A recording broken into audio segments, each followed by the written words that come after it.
Welcome back, Titans, to a new 7 Daily Scenes Origin video. Today we're gonna talk about the next floor of the Time Space Junction. I think it's important to talk about this because you should prepare for it. Tomorrow, in just 14 hours 41 minutes, we'll have the Sector 2. So we're gonna talk about the recommended elements and the enemies that we're gonna fight. If you're looking for people to play with or you need help, you can join my Discord. It's free and it's in the description of this video.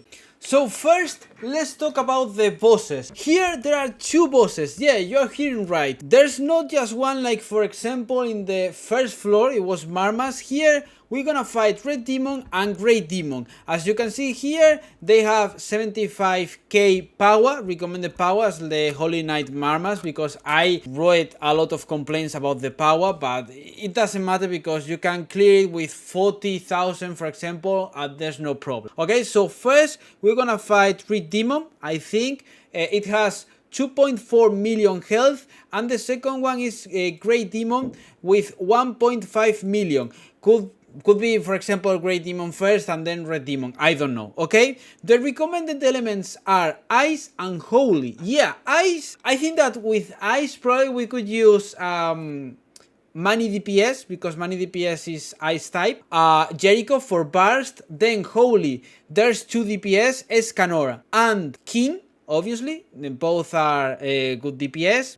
And probably they will have a buff. I don't know if the buff gonna be the same, attack, defense, shatter and pierce plus 20%, because that's the season effect, so it doesn't change between sectors 2, 3, 4, 5 or whatever. So if Escanor, King, Mani are the characters that are buffed, probably King DPS would be really good, and obviously Escanor DPS. I don't know if Escanor is meant for fire type, for example like here, or is meant for Escanor in general, okay? Could be Escanor, for example, light, and that's it. I think that they should improve the rewards, because here, as you can see, we get one Freeland engraving seal, one SSR engraving seal, which is great actually. One Remnants of the Rift to reroll the substats of an outfit. I think that we should get, for example, 3 or something like that, because 1 is so low, it's a low reward. Then we get 3 legendary potions to capture monsters or pets. 3 large cube key bundle, which means 150 keys. And then the first reward is 200 star fragments and 500,000 gold. Obviously we get 300 star fragments for the first clear. I think that it should improve the star fragments that we get from this game mode. We should get at least, I'm not asking about 10 pulls per level, but it should be like, for example, 5 pulls per level, more or less. I think 5 pulls, 3 pulls, 4 pulls, more or less, like between 900, 1200, more or less star fragments should be the reward. Without obviously the first clear reward, because the first clear reward will be one time, just one time. So let's talk about the characters. Obviously the best burst dealer with Ice, because we're gonna use Escanor, King, it doesn't matter because they are light, so they use any burst, or they can deal actually damage without burst. There was a research from a Japanese player on Twitter, I don't remember the name right now, so sorry. He tested about the burst, because obviously we know that if you go with a fire character, if there's a fire burst, you get extra damage by hitting an enemy with fire burst. But I have to say that even light characters have like an advantage because of burst, because they get 15 extra % damage. So they get 15% extra damage, which is great. I think it's not a big deal, but 15% extra damage, it's okay. So first of all, we have Jericho. As you can see here, I have a potential for Jericho. It's a free-to-play Jericho. I just got 1 copy of Jericho.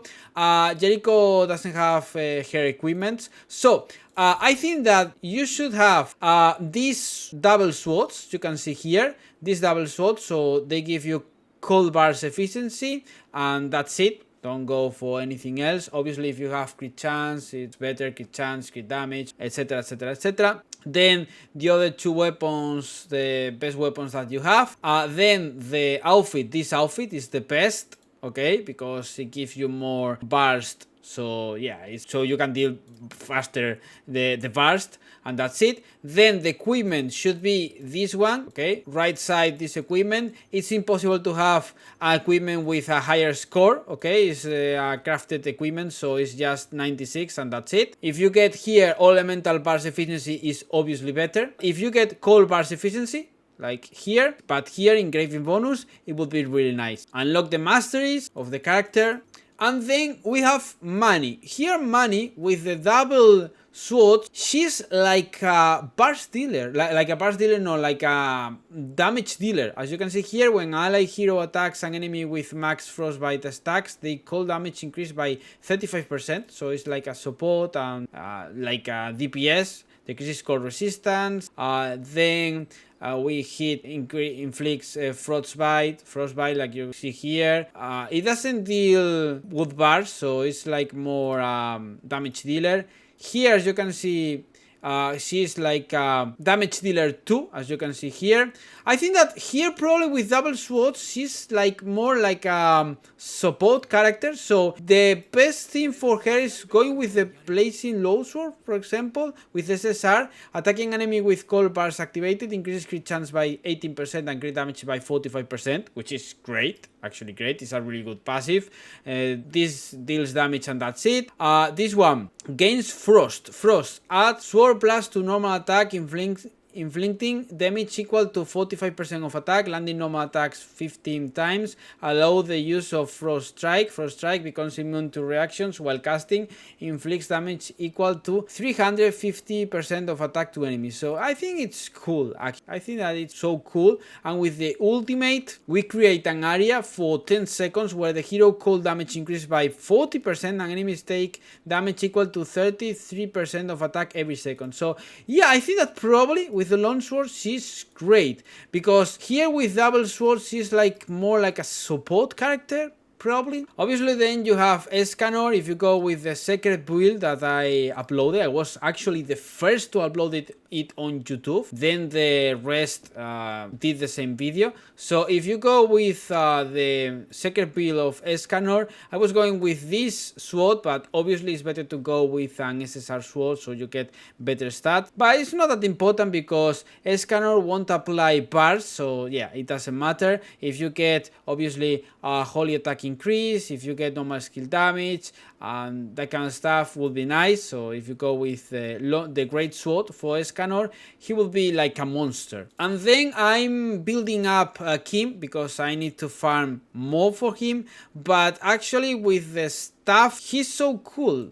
I think that he's so cool and he deals pretty good damage, but I need to build him first so I can show him to you. Okay, so you need to wait, sorry for that. So probably the best option is Escanor, and the best options are Escanor, Holy Escanor, and probably Manny DPS. Yeah, I think that Manny DPS could work. So yeah, I wanna try her because she looks fantastic.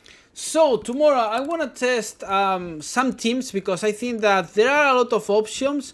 I think that I'm so hyped for tomorrow's floor, second floor, because we will have different options, different teams to try. It won't be like just Escanor and Meliodas, and for example on first floor could be Gila, for example. Now we have different type of teams, different characters. Not all characters are promotional characters, because for example Manny could be a really good damage dealer. So thank you for the big support. Tell me in the comments what you think. You can give me a like, subscribe, and you can hype the video, which helps me a lot, and you can join the Discord server for free. So thank you for the big support and see you in the next video. Bye.